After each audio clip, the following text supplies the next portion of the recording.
Hello friends, welcome to secret of சமையல். இன்னைக்கு நம்மளோட சேனல்ல நாம பார்க்க போறது ஒரு பஞ்சாபி ஸ்டைல்ல சூப்பரான ஒரு எக் மசாலா ரெசிபி. ரொம்ப ரொம்ப ஈஸியா செஞ்சிடலாம். ஆனா டேஸ்ட் பத்தி சொல்லவே வேணாம், செம்ம டேஸ்டியா இருக்கும். இது வந்துட்டு ரைஸுக்கு, ரோட்டி, நான் எல்லாத்துக்குமே சூப்பரான ஒரு காம்பினேஷனா இருக்கும்.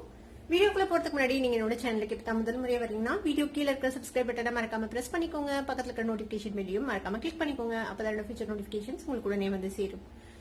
சரி வாங்க இப்போ வீடியோக்குள்ள போலாம். இந்த செம்ம ஈஸியான டேஸ்டியான ஒரு பஞ்சாபி ஸ்டைல்ல எக் மசாலா எப்படி செய்யலாம்னு பார்க்கலாம்.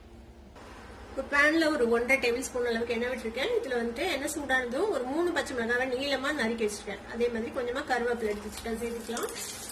மிளகா லேசா வதங்கினதும் ஒரு 2 வெங்காயத்தை இந்த மாதிரி பொடியா ஷாப் பண்ணி வச்சுட்டு அதை சேர்த்துக்கலாம். இந்த வெங்காயம் நல்லா நிறம் மாதிரி வதங்கணும், அது வரைக்கும் அதை வதக்கிக்கலாம். வெங்காயம் நல்லா வதங்கிச்சு பாருங்க, ஓரளவுக்கு கோல்டன் கலர் வந்துருச்சு. இந்த ஸ்டேஜ்ல 1 டீஸ்பூன் அளவுக்கு இஞ்சி பூண்டு விழுது சேர்த்துக்கலாம். இஞ்சி பூண்டு விழுதையும் இதோட சேர்த்து நல்லா வதக்கி விடுங்க.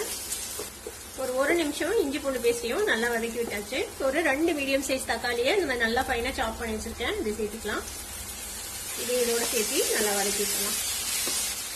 தக்காளி நல்லா மசிஞ்சு வதங்கிறதுக்காக கொஞ்சமா உப்பு சேர்த்துக்கலாம். கிரேவிக்கு தேவையான அளவுக்கு உப்பே இப்ப சேர்த்துக்கலாம். நம்ம தக்காளி நல்லா மேஷ் ஆகி குக் ஆகட்டும், அது வரைக்கும் வெயிட் பண்ணலாம். இப்போ தக்காளியும் நல்லா வதங்கிச்சு பாருங்க.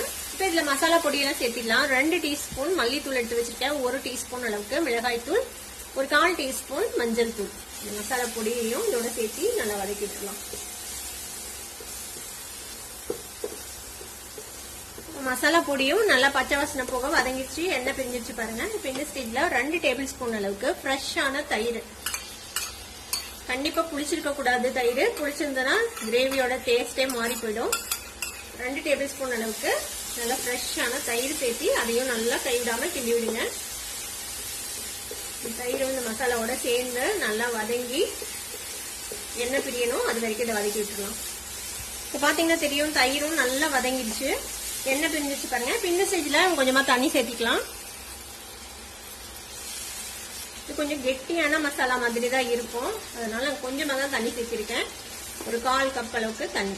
உங்களுக்கு ஒருவேளை கிரேவியா வேணும் அப்படின்னு நினைச்சீங்கன்னா இன்னும் கொஞ்சம் தண்ணி சேர்த்தி கூட சேர்த்திக்கலாம், ஒன்றும் பிரச்சனை இல்லை. நான் ஒரு 4 முட்டையை வேக வச்சு எடுத்து வச்சிருக்கேன். இந்த முட்டையை நம்ம வந்துட்டு கீறி விட்டுக்கலாம். இந்த மாதிரி நல்லா கொஞ்சம் டீப்பா கீறி விட்டுக்கோங்க. கீறி விட்ட முட்டையை இதுல சேர்த்திக்கலாம். கிரேவில 4 முட்டையும் சேர்த்திடுங்க. அந்த மசாலாவை இந்த முட்டை மேல கட்டி விடலாம். இந்த ஸ்டேஜ்ல ஒரு 1/4 டீஸ்பூன் அளவுக்கு கரம் மசாலா பொடி சேர்த்திக்கலாம். கொஞ்சமா காய வச்ச வெந்தய இலை, கசூரி மெத்தி, அதை வந்துட்டு க்ரஷ் பண்ணிட்டு இதுல சேர்த்திக்கலாம்.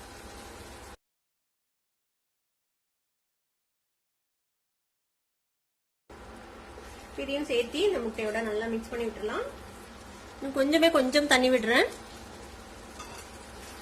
இந்த முட்டையோட சேர்ந்து இன்னொரு 2 நிமிஷம் வந்துட்டு வேகணும். அதுக்குள்ள இந்த தண்ணி சுண்டி கரெக்டான ஒரு கன்சிஸ்டன்சிக்கு வந்துடும். இதை மூடி போட்டு ஒரு 2 நிமிஷம் மட்டும் இப்படியே வேக விடலாம். சிம் ஃபிளேம்ல வச்சுக்கோங்க. இப்போ ஒரு 2 நிமிஷம் நல்லா வெந்திருக்கு, ஓபன் பண்ணி பார்ப்போம்.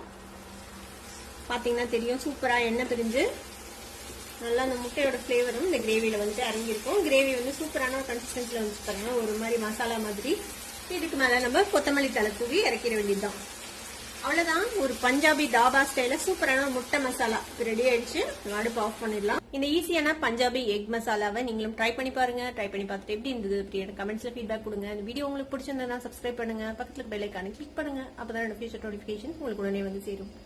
லைக் பண்ணுங்க, ஷேர் பண்ணுங்க. தேங்க்யூ ஃபார் வாட்சிங் வீடியோ வியூவர்ஸ். Bye bye.